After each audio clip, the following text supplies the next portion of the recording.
Shout out Wing. I had to throw one stray. Oh my gosh. They And gotta get their speaking of one, I guess. throwing, these players cannot afford to throw right now. This is a make or break match, and we are getting into it. Game 1 right now. WINTERFROST opening up with that LST, and GLADDON open it up with some all-spins right now. WINTERFROST sitting on a ton of clean garbage and looking to convert it into a ton of damage sent over. GLADDON had the initial surge setup, but unfortunately forced into a bit of an awkward stack, both in terms of pieces and in terms of cheese on the board. WINTERFROST didn't have a lot of pressure initially, but these misdrops from GLADDON is actually going to seal their fate anyway. And WINTERFROST is going to take the first point of the set. And I think you are going to be particularly excited to see GLADDON gameplay specifically. So, you know exactly what I'm talking about. Oh yeah. Oh yeah, this is a surprise tool that will, I hope, help us later, but some of you may have heard me get very excited from the quad stream earlier, and I'm gonna be right there with you. Those who know, okay? Maybe we'll see it, maybe we won't. Maybe it's time to put it away, given this is a make or break match, or maybe it'll be the key. But either way, what is the key right now, if you are GLADDON, is surviving this WINTERFROST counter spike. You had a cancel ready, but will it be enough? Finds another down stack to 6 combo into the quad. Great multiplier there to cancel off the further surge damage that was coming along. But you fall one surge and another follows it up just as quickly, but not quick enough. One moment of having your well covered was all GLADDON needed to convert and take his first point. Thus far, we're seeing a lot of you survive the initial, and the opponent has no material at the moment to actually secure the kill, but thinking just a bit too long is all that's needed to secure your own death. And that 4-wide did come out from GLADDON, so WINTERFROST is going to be cheesed up. But nobody has a surge advantage at the moment. Yeah, I am very, very excited to see how these players start building up an attack, because you can see WINTERFROST is sitting on so much clean garbage right now, but GLADDON... Oh, I was going to say GLADDON had a great stack in his own right, but unfortunately, a great stack is only 2 misdrops away from being a miserable waste of space, and there it is. Oh, it comes it's happening! It's happening! Oh, don't have a trigger. I'm cinema posing. Oh no! Only able to get to 5, the Q doesn't like them. Yeah, I was gonna say, no multiplier, not what you want to see in a game which has Surge. You're going to be sorely punished for that, and there is a -8 in your future if your name is GLADDON. I respect the ties, but you may end up the Anytizer real soon. Oh, but maybe not. Fires off the 13 and forces WINTERFROST to break. WINTERFROST going to get a great board state for their troubles, but had to burn the eyepiece, and that is going to be GLADDON taking it. Now, look, I'm not saying that GLADDON won because of the 4-wide, but I mean, 100%. coincidence? But coincidence? Yeah, wait. Every match I've seen that 4-wide has happened, it's won. Think about that. Think about that. Ooh, and think about that spike coming out from GLADDON to take the lead for the first time this match. 3-2, flipping the script right now. No 4-wide needed. Oh, but 4-wide we shall see. And it's against Mr. T-Spin's STD, funny openers on both sides, but those misdrops are going to quickly wipe the smile off GLADDON's face and wipe out the stack as it is tied up 3-3. Yeah, one thing about 4-wide is that if you're not able to make it to those later combos, it's kind of just a dead stack as you have no amount of pressure to deal with the oncoming.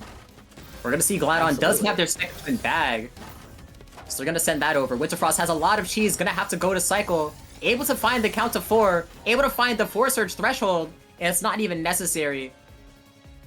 And they are going to take the lead right back.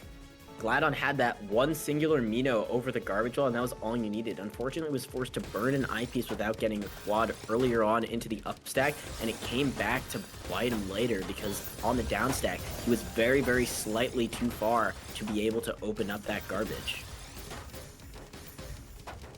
GLADDON is going to get forced into fossil fuel stacking, but they were at least able to cross that 4 threshold, so not going to lose out on too much pressure.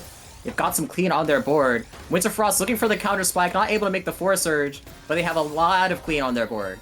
And GLADDON wasn't ready to tank there. Unfortunate timing. Timing, Timmy. Oh my goodness gracious. One key send was all that was needed. The strongest surge versus the 1 quad, not like this. Sometimes the simple things is all you need. WINTERFROST sends a 28, but GLADDON just eats it. Both players have a lot of material at their disposal at the moment. GLADDON's gonna start to send first. WINTERFROST has the surge advantage. GLADDON has already misdropped. They're gonna be struggling to find this well access. Forced to waste an eye. But now they just have so much shields on their board. Yeah, WINTERFROST barely had enough to kill there. GLADDON almost surviving, but WINTERFROST does take it up to 6-3. And honestly, I feel like GLADDON maybe perform better with the 4Y. Maybe starting to brand of maybe maybe it might be time to bring it. What is happening on WINTERFROST stack? That is a great question. What is WINTERFROST practicing revive runs? Love to see it. Okay. But when it comes to GLADDON, 4Y is only a coverage option. Absolutely. Do not be confused for a crutch, okay? GLADDON more than capable of outputting immense amount of clean garbage at a moment's notice. And we are going to see that in full force here because GLADDON is lined up with the clean garbage wall of a lifetime. Kaboom! There you go. 6-5. GLADDON sending a spike herd round the tournament to bring it up to a 1-game difference. WINTERFROST had so much material, but they got a little bit too greedy, too dependent, and not ready to tank. And WINTERFROST is actually going to notice the 4-wide and upstack, trying not to send their C-spin here. Oh, GLADDON decides to just bail out. And WINTERFROST able to cancel it all off. These players are going to be left in a strangely even position when the dust all settles. GLADDON stack a little bit messier, but WINTERFROST very slightly cheesed up. We'll have to see who's able to capitalize off of the awkward moment better. And currently, it's looking like it could be WINTERFROST because this surge is coming online. The S-spin comes out as well. GLADDON able to fire off a little bit of a counter spike. That clean garbage may prove to be GLADDON's downfall in the end because WINTERFROST right now is maintaining this clean pressure, outputting such high damage right now, and GLADDON is just forced to downstack again and again, not able to get any solid attack setup.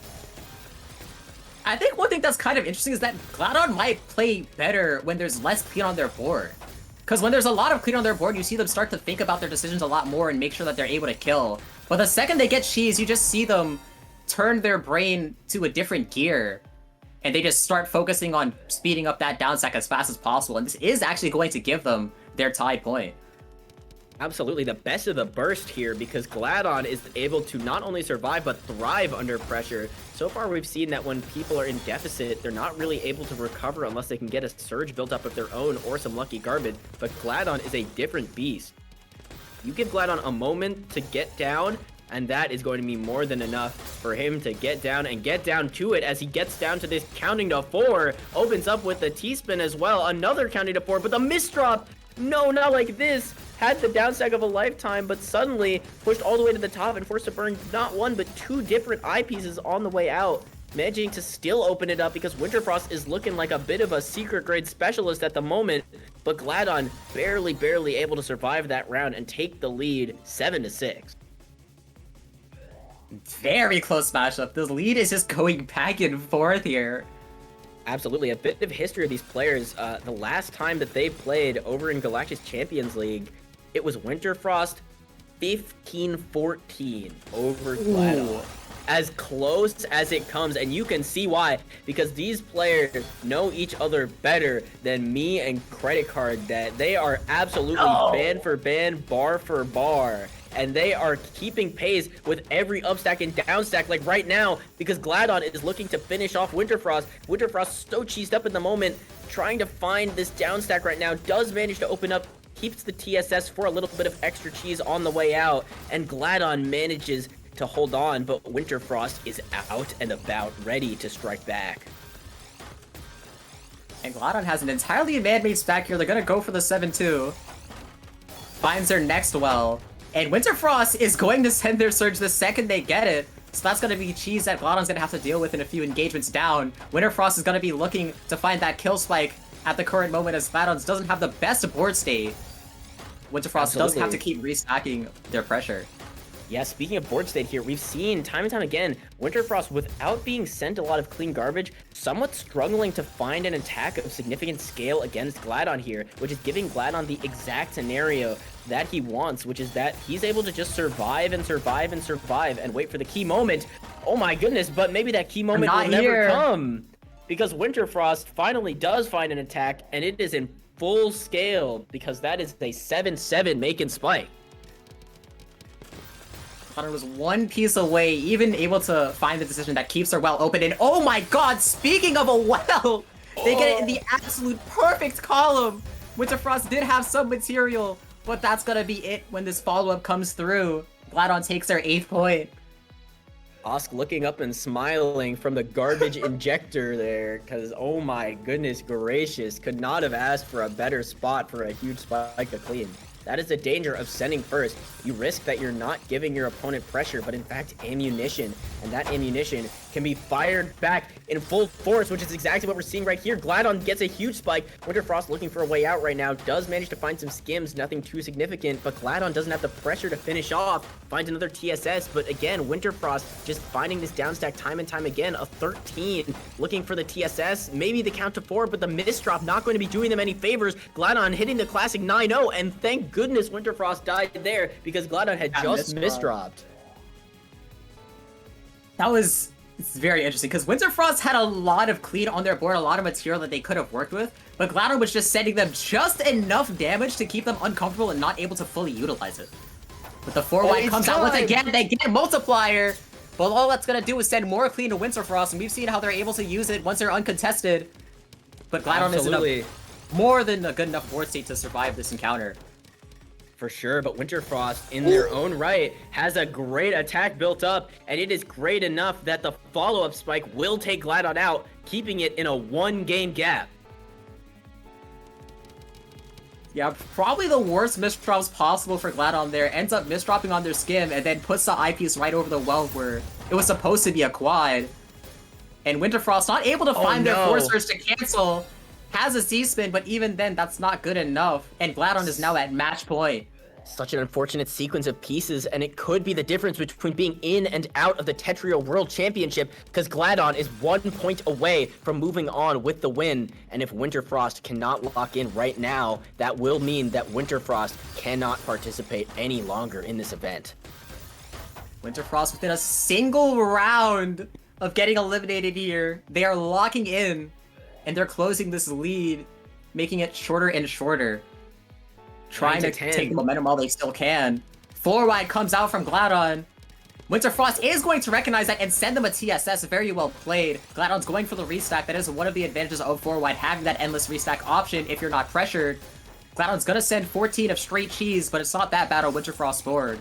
Absolutely. I just want to take a moment and highlight the decision-making of both of those players. WINTERFROST recognizing that GLADDON is 4-widing and electing to send just a little bit, guaranteeing that that multiplier doesn't happen. But GLADDON, in turn, recognizing the small send was an opportunity to put some cheese on WINTERFROST's board, and all of that happened within just a few moments at the start of the match. That is the level of play we are dealing with here, and that is the level of damage we are dealing with if you are GLADDON right now, sending WINTERFROST a huge spike, but WINTERFROST keeping it clean, keeping it calm, collected, and cool on the way out, getting into this 6-3, and this is a great place to be if you are avoiding, taking damage. Right as I say that though, getting these all spins in, managing to stay alive, has a bit of a 9-0 stack, but I'm not seeing an eyepiece in sight.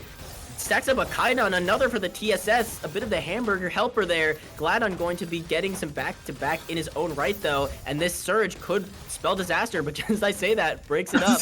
And now WINTERFROST is in a position where they have so much clean garbage that they can contend with if they can build up a spike to do it. Yeah, we're just seeing it go back and forth, constant neutral, but it's a very volatile neutral as there's just so much clean in the game at the current moment. GLADDON's trying to get this bounce sack spike. WINTERFROST is going to get there well first, and once again returning to neutral as we approach the 2-minute mark.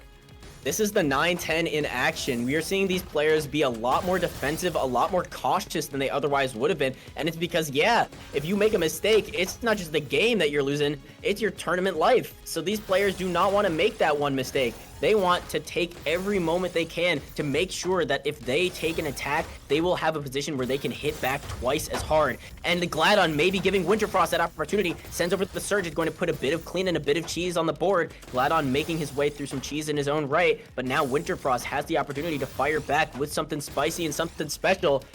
Looking for this counting to 4, had to burn an eyepiece to do it, but does get it done. GLADDON finds a 14 spike, get a really awkward timing for WINTERFROST, and this is potentially really bad. Does manage to open it up, gets a great combo off, and GLADDON now looking to build up a Surge once again. Oh, fires it off immediately though, and that misdrop could mean disaster. Both of these players have just been playing entirely safe this entire time, making sure that they have their well open at all times. But if they're playing so defensively, then that means that they're not able to find that kill pressure that they need. And we're actually, for the first time in this TWC, going to be approaching attack margin time. Oh, but right as we say that, it seems like WINTERFROST is well aware because they've built up this LST. And that's going to bring it to tiebreaker. One of these players is going home based off of this game. Round. The World's Breaker is upon us. All right. GLADDON's looking to tank. The pause. The trademark macro pause, and here we go. We are right into it. No more defensive play. It is now or never. Big spikes on both sides off of the opener immediately. GLADDON going to be left with a pretty good set of clean garbage. Finds that double TSD setup there. No Allspin needed. We are keeping it original with this back-to-back bonus, but WINTERFROST building up back-to-back in their own right. Oh, looking for a great place for that T-spin. Not going to have a great place for that S and Z on the way, though. And that timing was what GLADDON needed to have a chance to survive. Had to burn both ITs, as you can see the burst coming back. Yeah, really unfortunate there with the Q. But WINTERFROST not going to have a great attack to capitalize. And in fact, making a misdrop there. And that's it. The worst placement possible. The well is covered. And the game plan shatters. GLADDON is able to stay in the event, and WINTERFROST is out of here. And what an amazing rivalry. Time and tie again. Ties and tries and dies again. WINTERFROST not going to be able to take it over GLADDON by 1 point. Huge props to both of these players. An amazing